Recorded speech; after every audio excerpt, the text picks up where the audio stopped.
Dear friends, welcome all of you to my channel. ଆଜି ଆମେ ଏକ ନ୍ୟୁ ଟପିକ୍ ନେଇ ଆସିଛନ୍ତି। ତାହା ହେଉଛି ଇଣ୍ଡିଆର ବିଭିନ୍ନ ଅର୍ଗାନାଇଜେସନ୍, ସୋସାଇଟି, ପାର୍ଟି ଏବଂ ସେମାନଙ୍କର ଫାଉଣ୍ଡର କିଏ। ଚାଲନ୍ତୁ ଆରମ୍ଭ କରିବା। Indian society, party and their founders। ବ୍ରହ୍ମ ସମାଜ। ବ୍ରହ୍ମ ସମାଜ 1828 ମସିହାରେ ରାଜା ରାମମୋହନ ରାୟଙ୍କ ଦ୍ୱାରା ପ୍ରତିଷ୍ଠା ହୋଇଥିଲା। ସେହିଭଳି ଆତ୍ମ ସମାଜ ମଧ୍ୟ 1815 ମସିହାରେ ରାଜା ରାମମୋହନ ରାୟଙ୍କ ଦ୍ୱାରା ପ୍ରତିଷ୍ଠା ହୋଇଥିଲା। ପ୍ରାର୍ଥନା ସମାଜ 1867 ମସିହାରେ ମହାଦେବ ଗୋବିନ୍ଦ ରାନାଡେ, ଆତ୍ମାରାମ ପାଣ୍ଡୁ, ଆର୍.ଜି. ଭଣ୍ଡାରକର। ଏହି ପ୍ରାର୍ଥନା ସମାଜର ପ୍ରତିଷ୍ଠାତା ବିଷୟରେ ଏହି ତିନୋଟି ଅପସନ୍ରୁ ଯେକୌଣସି ଗୋଟିଏ ଥିଲେ ଆପଣ ମାରିପାରିବେ। ଆସନ୍ତୁ ତାପରେ ଜାଣିବା ବେଦ ସମାଜ। ବେଦ ସମାଜ 1864 ମସିହାରେ କେଶବ ଚନ୍ଦ୍ର ସେନଙ୍କ ଦ୍ୱାରା ପ୍ରତିଷ୍ଠା ହୋଇଥିଲା। ଦେବ ସମାଜ 1817 ମସିହାରେ ଶିବନାରାୟଣ ଅଗ୍ନିହୋତ୍ରୀଙ୍କ ଦ୍ୱାରା ପ୍ରତିଷ୍ଠା ହୋଇଥିଲା। ଆର୍ଯ୍ୟ ସମାଜ 1875 ମସିହାରେ ସ୍ୱାମୀ ଦୟାନନ୍ଦ ସରସ୍ୱତୀଙ୍କ ଦ୍ୱାରା ପ୍ରତିଷ୍ଠା ହୋଇଥିଲା। ଦେନ୍ ସତ୍ୟ ଶୋଧକ ସମାଜ 1828 ମସିହାରେ ଜ୍ୟୋତିବା ଫୁଲେଙ୍କ ଦ୍ୱାରା ପ୍ରତିଷ୍ଠା ହୋଇଥିଲା।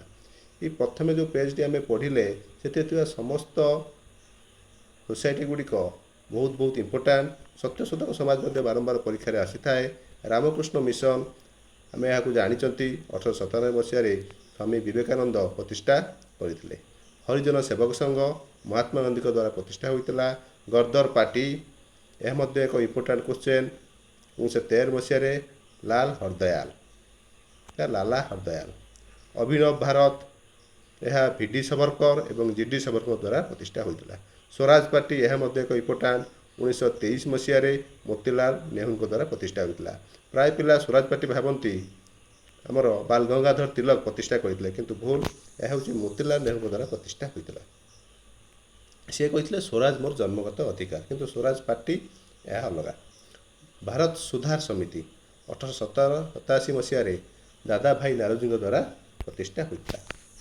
ଦେନ୍ ଜାଣିବା ଆଜାଦ ହିନ୍ଦ ଫୌଜ ହେଉଛି ରାସବିହାରୀ ଘୋଷ। ଆଜାଦ ହିନ୍ଦ ସରକାର ଏବଂ ଫରୱାର୍ଡ ବ୍ଲକ ସୁଭାଷ ଚନ୍ଦ୍ର ବୋଷଙ୍କ ଦ୍ୱାରା 1939 ମସିହାରେ ପ୍ରତିଷ୍ଠା ହୋଇଥିଲା। ଏହି ଆଜାଦ ହିନ୍ଦ ଫୌଜ ଏବଂ ଆଜାଦ ହିନ୍ଦ ସରକାର ପ୍ରାୟ ସମସ୍ତେ ଭାବନ୍ତି ଏହା ସୁଭାଷ ଚନ୍ଦ୍ର ବୋଷଙ୍କ ଦ୍ୱାରା ପ୍ରତିଷ୍ଠା ହୋଇଥିଲା, କିନ୍ତୁ ମନେ ରଖିବେ ଆଜାଦ ହିନ୍ଦ ଫୌଜ ହେଉଛି ରାସବିହାରୀ ବୋଷଙ୍କ ଦ୍ୱାରା, ଆଜାଦ ହିନ୍ଦ ସରକାର ହେଉଛି ସୁଭାଷ ଚନ୍ଦ୍ର ବୋଷଙ୍କ ଦ୍ୱାରା। ବିଶ୍ୱଭାରତୀ ଆମେ ଜାଣିଛନ୍ତି 1921 ମସିହାରେ ରବୀନ୍ଦ୍ରନାଥ ଟାଗୋରଙ୍କ ଦ୍ୱାରା ପ୍ରତିଷ୍ଠା ହୋଇଥିଲା। ହିନ୍ଦୁ ମହାସଭା 1915 ମସିହାରେ ମଦନ ମୋହନ ମାଲବ୍ୟ NNN ମନେ ରଖିପାରିବା ସଠିକରେ। ସର୍ଭାଣ୍ଟ ସୋସାଇଟି 1905 ମସିହାରେ ଗୋପାଳ କୃଷ୍ଣ ଗୋଖଲେଙ୍କ ଦ୍ୱାରା ପ୍ରତିଷ୍ଠା ହୋଇଥିଲା। National council of education Aurobindo ଘୋଷଙ୍କ ଦ୍ୱାରା ପ୍ରତିଷ୍ଠା ହୋଇଥିଲା। ହିନ୍ଦୁସ୍ତାନ ରିପବ୍ଲିକ ଆସୋସିଏସନ ଚନ୍ଦ୍ରଶେଖର ଆଜାଦଙ୍କ ଦ୍ୱାରା ପ୍ରତିଷ୍ଠା ହୋଇଥିଲା। ଇଣ୍ଡିଆନ ଲିଗ୍ ଶିଶିର କୁମାର ଘୋଷଙ୍କ ଦ୍ୱାରା ମଧ୍ୟ ପ୍ରତିଷ୍ଠା ହୋଇଥିଲା। ଏବଂ ଆଉ କିଛି ଜାଣିବା ନନ୍ ଇଣ୍ଡିଆନ ଯିଏକି ଅନେକ ସୋସାଇଟି ଗଢ଼ିଥିଲେ, ଏଗୁଡ଼ିକ ମଧ୍ୟରୁ ହେଉଛି ସ୍ୱୟଂ ସେବକ ସଂଘ ହେଉଛି ହଡ଼ଗେୟାର, ଥିଓସୋଫିକାଲ ସୋସାଇଟି ହେଉଛି H.P. ଭାଲଭାଷ୍ଟି, ଏସିଆଟିକ୍ ସୋସାଇଟି ହେଉଛି ୱିଲିୟମ ଜୋନ୍ସ, ୟଙ୍ଗ ବେଙ୍ଗଲ ହେଉଛି ହେନରୀ ଡର୍ଜିଓ, ୟଙ୍ଗ ଇଟାଲୀ ହେଉଛି ମେଜରିସ୍। ଏସବୁ ବିଷୟରେ ଆମେ ଆଜି ଜାଣିଲେ। ଦେଖାହେବ ଏକ ନ୍ୟୁ ଟପିକ୍ରେ। ଆପଣମାନେ ମୋ ଚ୍ୟାନେଲକୁ ବହୁମାତ୍ରାରେ ଲାଇକ୍, ସେୟାର ଏବଂ ସବସ୍କ୍ରାଇବ୍ କରିବେ। Thank you.